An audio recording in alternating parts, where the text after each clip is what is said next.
क्या एक प्लेन 37 साल बाद लैंड कर सकता है? सुनिए फ्लाइट 914 की रहस्यमयी कहानी। क्या आपने कभी सोचा है कि कोई प्लेन अचानक 37 सालों तक गायब रहे और फिर एक दिन आसमान से लौट आए? क्या फ्लाइट 914 वाकई 1955 में गायब हुई थी और 1992 में वापस लौटी? अगर हाँ, तो इतने सालों तक वो फ्लाइट आखिर थी कहाँ? उसमें बैठे मुसाफिर जिंदा कैसे बचे? क्या ये टाइम ट्रैवल था, कोई एक्सपेरिमेंट, या फिर एक बहुत बड़ा राज? इस वीडियो में हम खोलेंगे फ्लाइट 914 के उस रहस्य का दरवाजा जो आज तक लोगों के दिलों दिमाग में सवाल बनकर गूंज रहा है। सच क्या है और अफवाह क्या? जानिए वो कहानी जिसने पूरी दुनिया को हैरान कर दिया। तो वीडियो को आखिर तक जरूर देखें, क्योंकि ये महज एक प्लेन की कहानी नहीं, बल्कि वक्त को चीरते हुए लौटे एक रहस्य की दास्तान है। इसी तरह की और रहस्यमयी जानकारी प्राप्त करने के लिए हमारे चैनल ट्रू हिस्ट्री को आज ही सब्सक्राइब करें और बेल आइकॉन को प्रेस करें।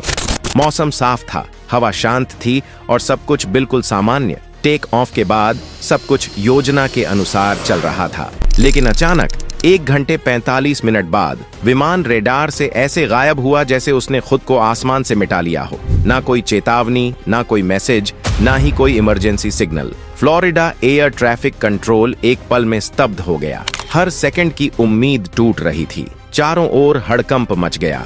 समुद्र पर गश्ती जहाज भेजे गए, नौसेना और कोस्ट गार्ड सक्रिय हो गए, लेकिन विमान जैसे हवा में घुल गया हो। न मलबा, न ईंधन की बूंद, न कोई धातु का टुकड़ा, जैसे कभी कोई फ्लाइट थी ही नहीं। कुछ दिनों बाद अखबारों की सुर्खियां चिल्ला उठीं, vanished in sky, flight 914 mystery. 10 दिन बाद जब हर उम्मीद दम तोड़ चुकी थी, विमान को मिसिंग घोषित कर दिया गया। परिवारों को सूचना दी गई कि अब लौटकर कोई नहीं आएगा।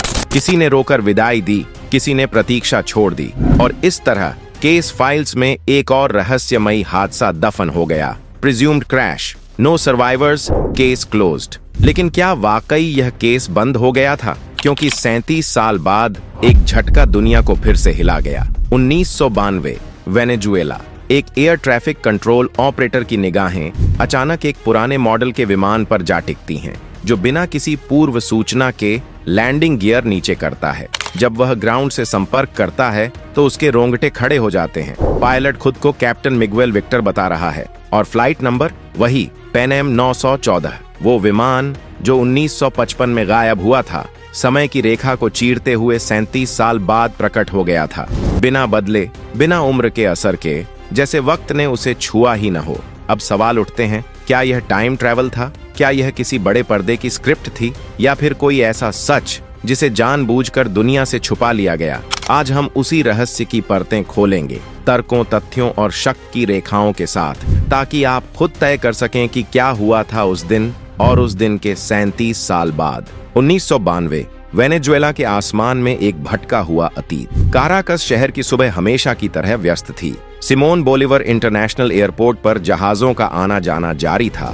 रनवे पर सुबह की धूप गिर रही थी और कंट्रोल रूम में सब कुछ सामान्य लग रहा था। लेकिन फिर रडार स्क्रीन पर एक साया उभरा। एक ऐसा विमान जिसकी न तो कोई पूर्व सूचना थी, न ही उसका ट्रांसपॉन्डर सिस्टम के किसी रजिस्टर में मौजूद था। रडार पर उसकी मूवमेंट, उसकी ऊंचाई, उसकी दिशा, सब कुछ वैसा लग रहा था जैसे 1950 के दशक की कोई तकनीक अचानक लौट आई हो।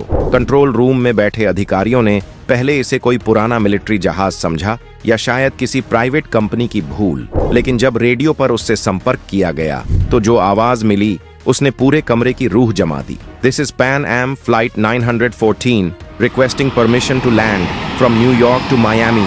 पल भर के लिए जैसे वक्त रुक गया हो। कंट्रोलर एक दूसरे की तरफ देखने लगे। डर और अविश्वास उनकी आंखों में साफ झलक रहा था। पैन अमेरिकन एयरलाइंस तो पिछले साल 1991 में बंद हो चुकी थी, और फ्लाइट 914 वो तो 37 साल पहले गायब हो चुकी थी, बिना किसी सुराग के। तुरंत पुराने रिकॉर्ड्स की पड़ताल शुरू हुई। कोड्स मिलाए गए, कॉल साइन चेक किया गया, और फिर जो सामने आया उसने हर संदेह को हकीकत में बदल दिया। कैप्टन का नाम मिगुएल विक्टर, वही नाम जो फ्लाइट 914 की उड़ान सूची में दर्ज था। ट्रांसपॉन्डर कोड भी वही। सब कुछ जैसे समय ने उस उड़ान को वहीं रोक दिया हो जहां से उसने विदा ली थी। एयरपोर्ट प्रशासन तुरंत हरकत में आया। सुरक्षा बलों को तैनात किया गया, मेडिकल स्टाफ को बुलाया गया इमिग्रेशन टीमें अलर्ट हो गईं और तभी घोषणा हुई, Pan Am flight 914 clear to land on runway 5।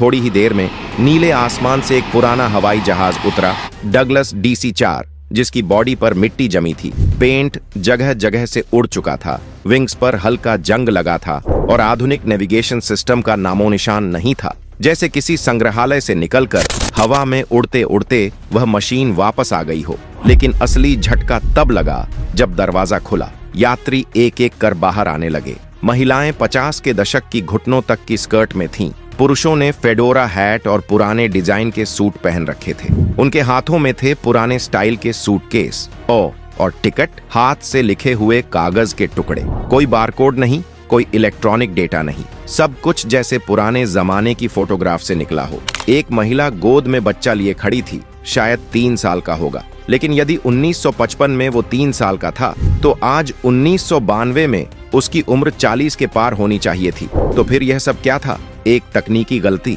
एक सोची समझी साजिश, या फिर समय की किसी दरार से फिसलकर लौट आया वह विमान? लोगों की नजरें उस पल जैसे जम गई थीं। काराकस एयरपोर्ट पर हर किसी का चेहरा हैरानी से भरा हुआ था। उस पुराने धूल सने विमान से जब यात्री बाहर निकले तो उनका चेहरा किसी भ्रमित इंसान की तरह था, जैसे वो किसी दूसरी दुनिया में उतर आए हों। घटना की शुरुआत सुबह 9:15 बजे हुई थी और कुछ ही घंटों में यह खबर मीडिया तक पहुंच गई। देखते ही देखते न्यूज चैनलों की हेडलाइंस में एक ही बात थी, सालों बाद लौटी रहस्यमयी फ्लाइट। क्या टाइम ट्रैवल हुआ है? टाइम ट्रैवलर प्लेन ने लैंडिंग की। हर जगह हड़कंप मच गया। कैमरे चमकने लगे, रिपोर्टर्स की भीड़ उमड़ पड़ी और सरकारी एजेंसियों की सक्रियता अचानक तेज हो गई। एयरपोर्ट पर इमिग्रेशन ऑफिसर हुवान दे ला कोर्ट को जांच के लिए विमान के पास भेजा गया। उसने जैसे ही पूछताछ शुरू की, पायलट ने अचानक दरवाजा बंद कर दिया और बिना किसी अनुमति या संकेत के विमान दोबारा उड़ गया। सब हैरान, स्तब्ध और डरे हुए बस आसमान की ओर देखते रह गए। वो विमान फिर कभी नहीं देखा गया। इस घटना ने पूरी दुनिया को 2 हिस्सों में बांट दिया।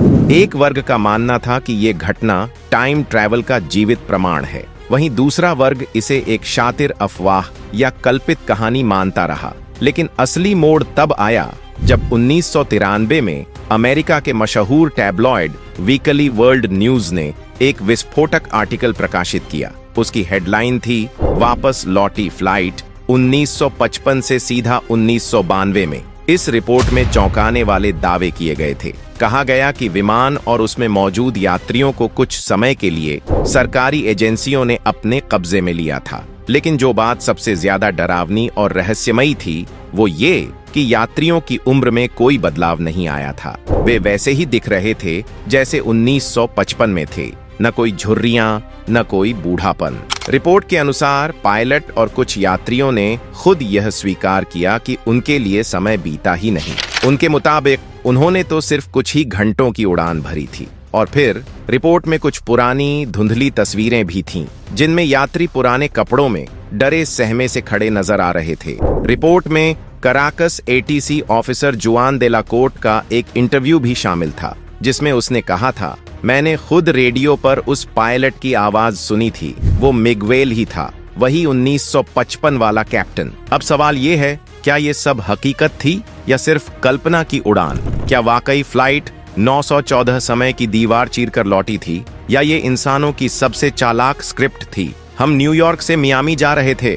ये सुनते ही कराकस एयरपोर्ट के कंट्रोल टावर में मौजूद अधिकारी क्वांदेला कोर्टे चौंक गए। सामने खड़ा विमान, उसमें बैठे लोग, उनकी वेशभूषा, सब कुछ 1950 के दशक जैसा लग रहा था। जैसे ही फ्लाइट 914 ने लैंड किया, कोर्टे ने नोटिस किया, न रडार पर सिग्नल, न कोई मॉडर्न कोड, और फिर उसे चुप रहने के लिए मजबूर किया गया। NDA साइन करवाई गई और धमकी दी गई, अगर कुछ बोला तो अंजाम बुरा होगा। लेकिन सालों बाद एक अखबार ने ये कहानी उजागर कर दी। रिपोर्ट्स में दावा किया गया कि इस फ्लाइट को सीक्रेट मिलिट्री बेस पर ले जाया गया। यात्रियों पर गुप्त टेस्ट हुए और ये सब टाइम डायलेशन या डायमेंशनल रिफ्ट जैसे सिद्धांतों से जुड़ा हो सकता है। सरकारें मुकर गईं, लेकिन सवाल अब भी कायम है, अगर ये झूठ था तो कोर्टे जैसा अनुभवी अफसर इतना बड़ा रिस्क क्यों लेता? लेकिन हाल ही में कई फेक खबरों का सच जानने वाली न्यूज साइट्स ने इस पूरी कहानी पर से पर्दा उठाया है। उन्होंने बताया कि पैन अमेरिका का इस नंबर का कोई प्लेन नहीं था और न ही ऐसे प्लेन ने उस दिन उड़ान भरी थी। ये पूरा कारनामा 1992 में अमेरिका के किसी लोकल न्यूज एपर की कारगुजारी थी, जिसने ये फेक खबर पब्लिश की और आज तक लोग इसकी वजह से धोखा खा रहे हैं। क्या थी प्लेन की पहेली?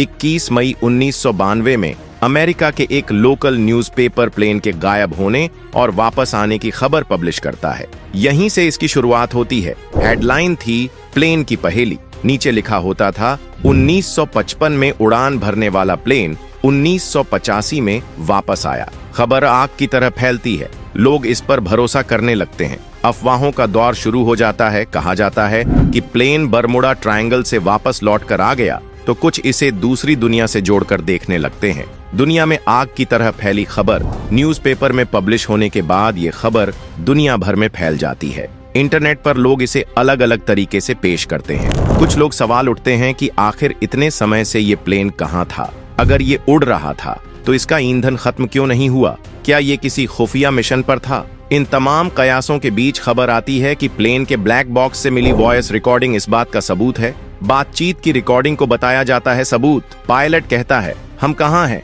एयर ट्रैफिक कंट्रोल से आवाज आती है, ये वेनेजुएला है, आप कहाँ से आए हैं? पायलट जवाब देता है, हम न्यूयॉर्क से आए हैं और ये फ्लाइट नंबर 914 है, मियामी फ्लोरिडा के लिए। कंट्रोल पैनल से आवाज आती है, तुम इतनी बड़ी गलती कैसे कर सकते हो? तुम 2000 किलोमीटर गलत कैसे आ गए? इसके बाद कंट्रोल पैनल पर बैठा शख्स डायरी चेक करता है तो पता चलता है कि जिस प्लेन का जिक्र किया जा रहा है उसने 1955 में आखिरी उड़ान भरी थी। कंट्रोल पैनल कंफ्यूजन में प्लेन को उतरने की इजाजत देता है। बताया जाता है कि जब अफसर उसकी जांच के लिए पहुंचते हैं तब तक प्लेन गायब हो जाता है। क्या है इसका सच? हालांकि इस खबर को फर्जी होने की वजह किसी भी प्रोमिनेंट न्यूज़पेपर ने पब्लिश नहीं किया। ये कहानी पूरी तरह से महज एक कल्पना थी। एक न्यूज़पेपर की गलती से ये पूरी दुनिया में फैल गई। तो क्या फ्लाइट 914 वाकई 1955 से उड़कर 1992 में आ गिरी थी, या ये सिर्फ एक अफवाह थी जिसे लोगों ने सालों तक सच मान लिया?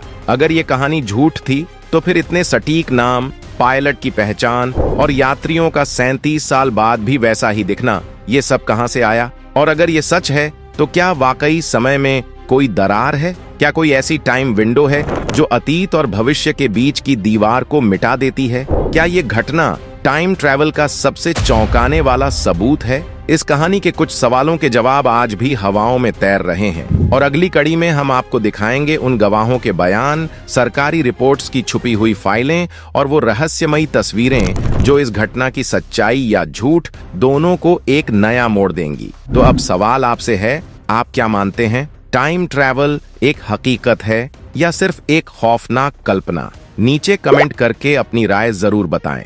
और अगर ये वीडियो आपको दिलचस्प लगी हो तो इसे लाइक करें, शेयर करें और चैनल को सब्सक्राइब करना मत भूलिए, क्योंकि अगली कड़ी में ये रहस्य और भी गहरा होगा।